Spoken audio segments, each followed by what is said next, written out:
My name is Dave Rono. I'm a filmmaker and a car enthusiast. I specialize in film production, concept development, and public relations.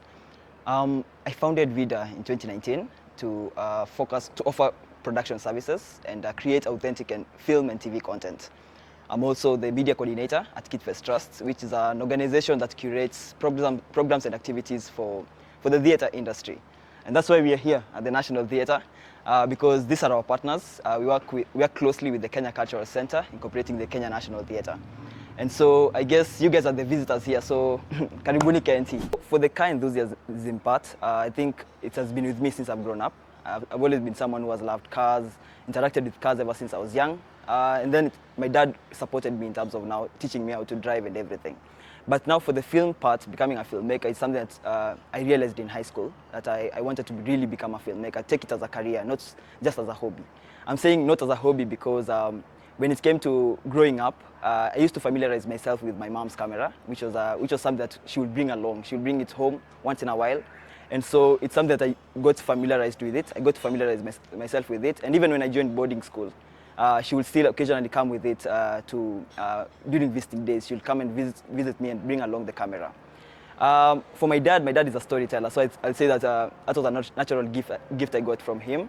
And so I started just telling stories. In class time, noisemaker on the list. I used to like telling stories with my friends and everything. And so for the storytelling part, it's just something that I learned from my dad because he used to be a storyteller. And so I just took it from him. Film becoming a career was something that happened when I was in high school. Because when I was in primary school, I used to just play around with the camera. So probably I'd find the camera. My mom has left the camera, I'll just take pictures and everything. But when I was in high school, I joined the Midas Film Club, which is a club at Midas International Boys High School. So when I joined the club is that when we started now doing productions. And that's when I realized, actually, this is something that I want to do as a career. Not just focus on it as a hobby, but focus on it as a career. And so we started doing productions. Where do I start? Wish the Film is where we began. So we did Wish the Film in 2017. I was in Form 3 at the time. And I was so excited to be part of this production. And so I got in as the assistant director. So Biko Nyongesa, Lungashi Biko Nyongesa, I'll keep mentioning during this interview. He was the director of this film, and so I was the assistant director. And I got an in-depth view of how films are made. And I think that's how I got the interest and said, I think I want to pursue this. That was 2017. 2018, I was in Form 4, and this was my final year of high school, and I decided, let me go big into this career. So what I did is I produced a series. It's called highliht. Highliht is basically high school life. It's shortened into highliht. And so we did season 1 of highliht, where we just created stories about high school life. We used to, there are a couple of episodes if you watch them. Towards the end of my final year in high school, I did a short film. It's called Why Me? Why Me revolves around the national exams, the Kenya national exams. It's called KCSE. So Why Me is about cheating in exams, and so I wrote a script about it. And Why Me actually went ahead to win an award in 2021. That was the Kenya Film Summit. It won Best Voiceover. That's a film I did in high school. So by the time I was finishing high school, I can say that I knew exactly the career path I wanted to do, I wanted to follow, and so I decided to follow that career. So I decided I want to be a filmmaker. And when I finished high school, of course, you have that sit down with your parents where they ask you, okay, so what do you want to focus on? And I said I want to be a filmmaker. And my parents are supportive, and that's why I want to say my parents being supportive is the reason why actually I'm here today, because that's when my dad decided to buy me this camera that I don't walk around without. Whenever I go to any other shoot, whichever the camera I'm using, is it an Aria, Blackmagic, I don't care. This camera has to be there. Anyone who has ever been on set with me knows that I have to carry this camera. So I call it the Canon 4KD, but the actual make is called the Canon 4000D. The reason why I love this camera is because it has seen me through the tough times, and it has seen the other cameras come through. When I upgraded and bought another camera, this camera was still there. And so I always carry it along. And so when I came to this interview, I made sure that I carried it along with me. So my dad bought me the camera, and that's when I decided now let me found a company that can offer production services and create authentic film and TV content. Yes. Okay. So the creation of Vida production started off in 2019. Yes, yeah? after high school. So what are some of the films that you've worked on? Emma, what actually inspires you to continue doing like these films for other people? So I don't do film for other people. what I do for other people is probably the production services, event coverages, because Vida Productions owns cameras, we have drones, and now that we have live streaming gear, we can now even offer live streaming gears. So what I focused on for the client, for my clientele is event coverages, but for myself and for Vida as itself, we create films. That's our basic, yes. So for clientele, we have worked with a lot of clientele. Let me just start with this organization, this government parastatal, that's Kenya Cultural Center, Kenya National Theatre. We have worked in several projects with them. I've worked closely with other companies such as Winger Visuals and several clienteles in terms of private event coverages that, of course, I cannot post online, but for the clientele, yes. In terms of Vida producing films on its own, we have produced films since 2019. We have been consistent in terms of producing films, yes. And since 2019 to now, it's about 5-6 years, I would say. So Wow, that's a long time. I feel old. Yeah? I feel old, yeah. Industry tumeishi. Okay. Yes. So what are some of the challenges and lessons that you've picked up? Because I can imagine it's not easy. It's not easy at all, yeah? Yes. So what are some of the challenges that you've picked up throughout your entire journey? Okay, I tend to tell myself that I look at challenges as stepping stones of like growth, yes. So sometimes I even go to the challenges myself. So one of the challenges I got into last year is I got into this challenge where it's a 48-hour competition. It's still happening this year, but unfortunately I won't be able to participate because of another project. But 48 hours competition is basically where you're given 48 hours to create a film. Now I'm used to doing the usual one where I'll get an idea, I'll write it slowly, maybe look for a few friends, work on the concept, create a script, look for the budget, shoot the film. But this one now you're given the genre on Friday night.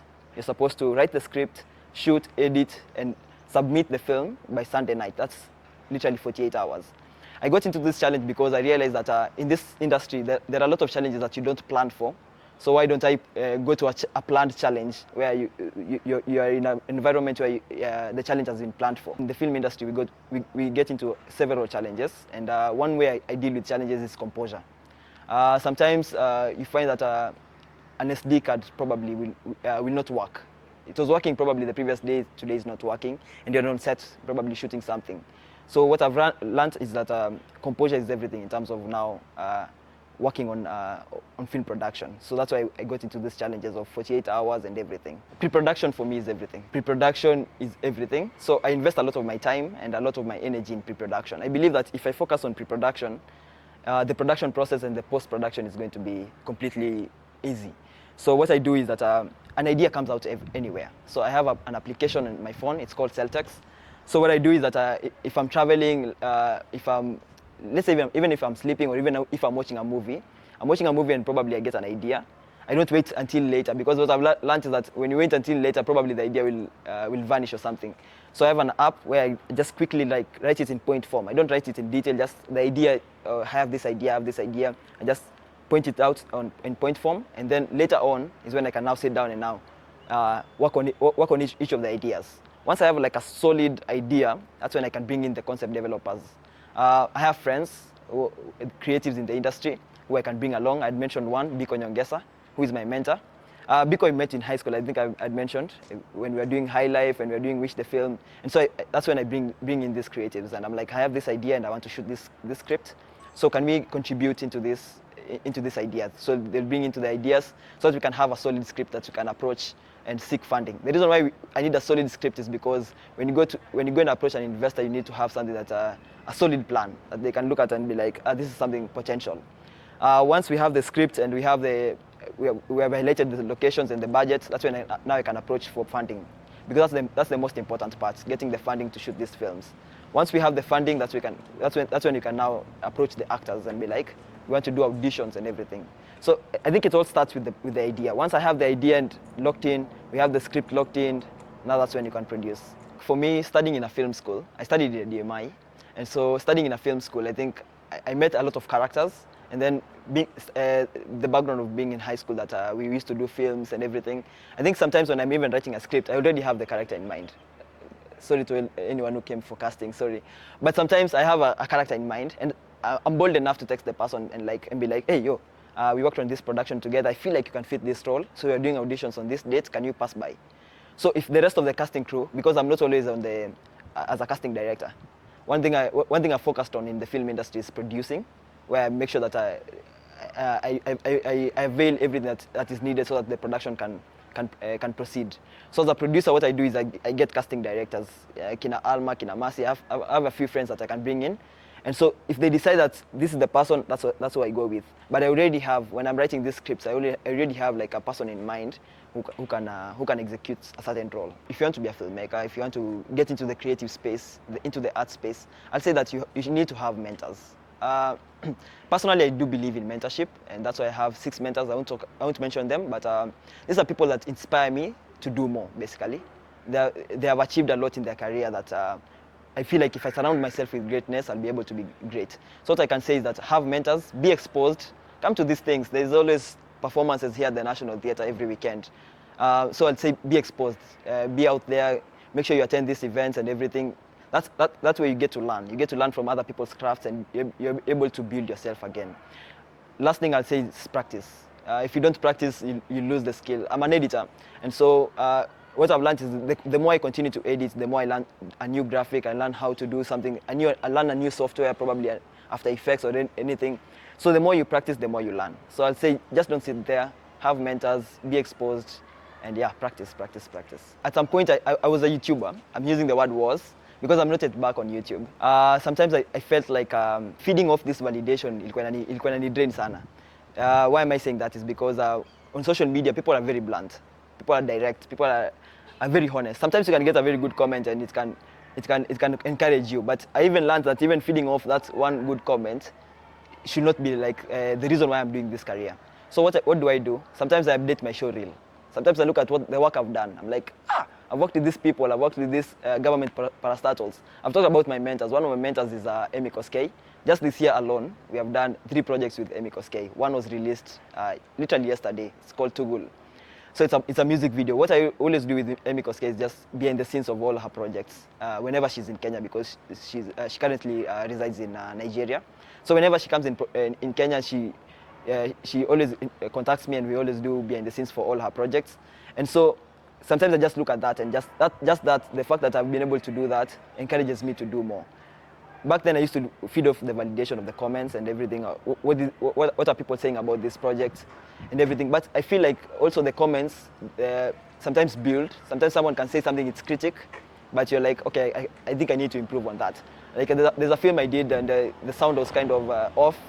And so at the time, I didn't want people to tell me that the sound was off. But looking back, since I did the film in 2020 during Corona, looking back a few years later, I'm like, actually they were right. This sound was terrible. So sometimes I always try and look at it from a perspective of what is this guy trying to communicate? Apart from the negative stuff, what is this guy trying to communicate? Yes.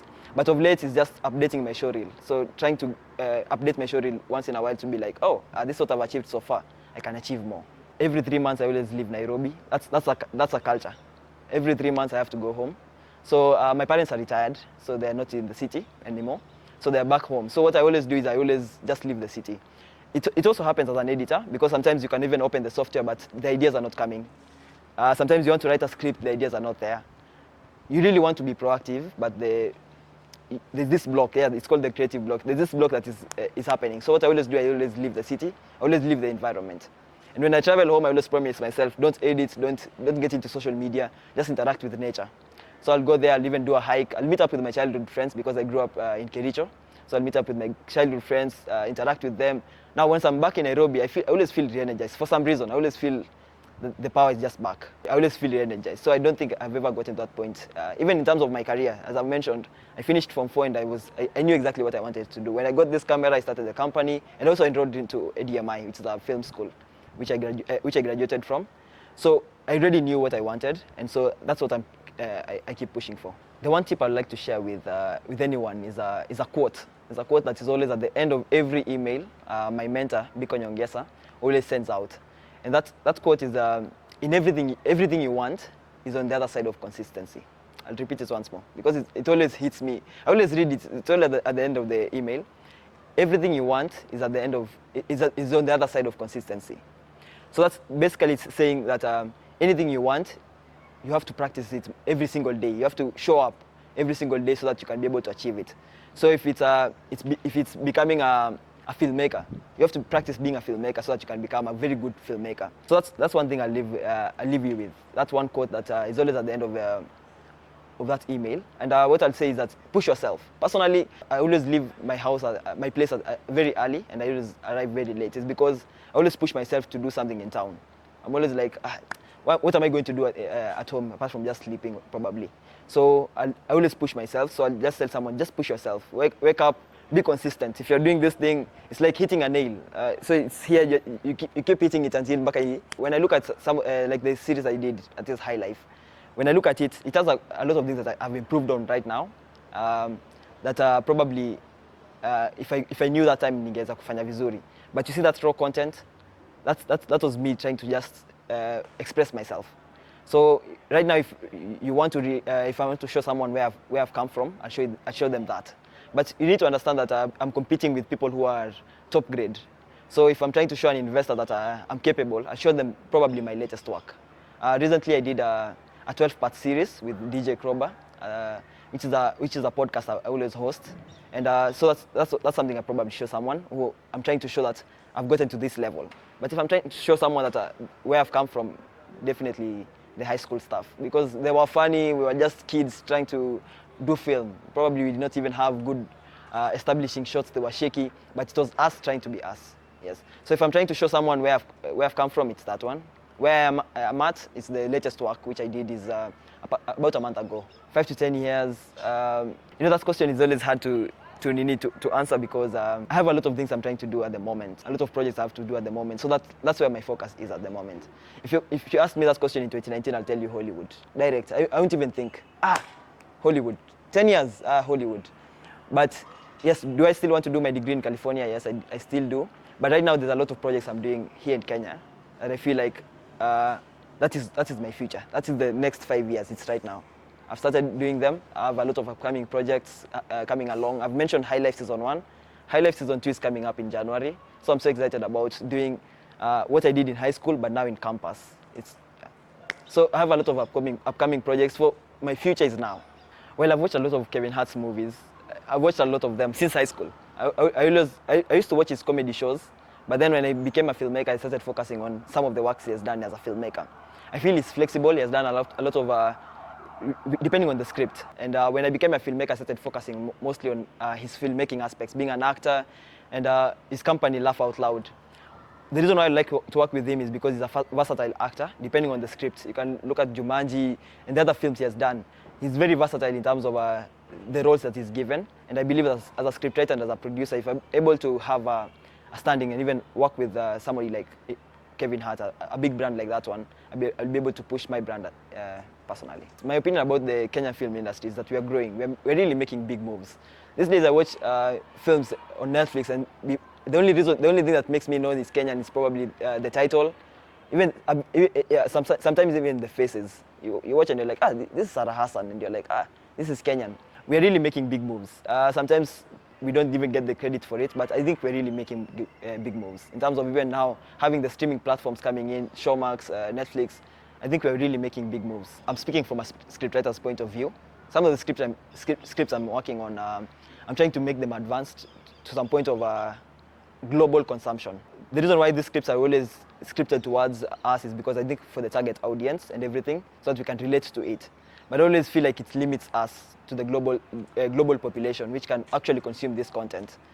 We have watched films with subtitles because they're not made in Kenya, basically. We can also do Kenyan content. I'm not saying we change the language, we work on English purely. We can even do this Otis Janam. There's this film produced by Dr. Zippy Okoth.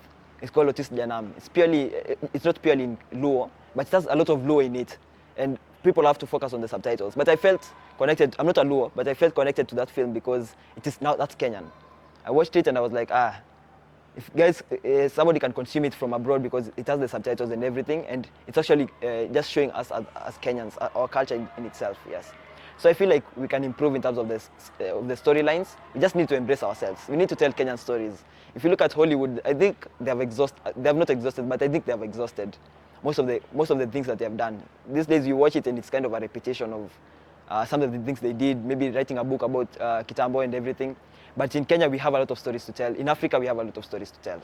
As I mentioned before, Vida Productions, we used to offer, of course, production services, drone photography, and focused on drone mostly. But in 2020, what I realized is that during the the COVID lockdown, I actually traveled home. And the churches were closed. And so the local church at our home, they approached me and they said, can you do live streaming for us? At the time, I did not have any live streaming gear.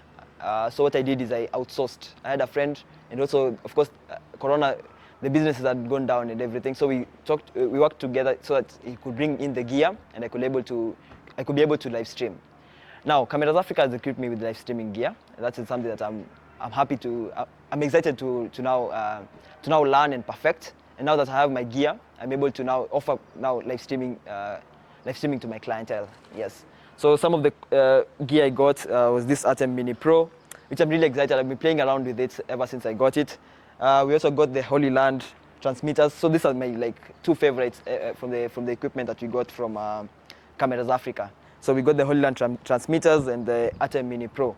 And just 2 hours after purchasing this equipment from Cameras Africa, we actually recorded an event. We live streamed an event. It's actually on YouTube here at the National Theatre. So I was excited that we bought it at 8 a.m. and at 2 p.m. they were already functional.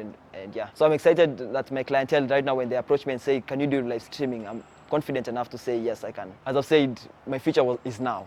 I'm working on a lot of projects. Right now, starting from next week, that is 13 September, we are traveling to 10 counties. And when I say we, I mean the organization I work with, that is the Kid Fest Trust. We are doing the County Theatre Fiesta. The County Theatre Fiesta has been something that we've been doing, we do annually, where we go to different counties right before the festival. We have the festival coming up in November, and so we are going to different counties first, and then the winners of these counties are going to come to the National Theatre, where we host the main festival for 2 weeks. And so I'm so excited about this county fiesta, because previously I would go to these county fiestas and I would just, of course, document what we are doing. But this time around, with the gears that I have, I want to do a docu-series. It's called Travel with Kid Fest. So whenever we travel to these counties, we'll be able to document and do like a docu-series where guys will be able to give testimonials and just show the experience, not only about the theater, but also the crew. Because whenever you go for this County Theatre Fiesta, as much as there's the experience of us doing the work, the crew that we have traveled with, there's always that enjoyment that we always have, just traveling together, experiencing these 10 days in our county together. So yeah, a lot of projects coming up. We have Highlight Season 2 coming up next year. I'm so excited about it. As I said, the future is now. The next 5 years is starting right now. On social media, I go by the name Dave Rono on all social media platforms. If it's not Dave Rono, it's Dave_Rono. If it's not Dave_Rono, it's Dave Rono 6. So for platforms like X, where you need a username, there's Dave Rono 6. But basically, if you just search Dave Rono, you'll get me there. We can, I produce films. Basically, I just tell stories. So if we can work together, reach out, let's talk. Cameras Africa, equipping storytellers.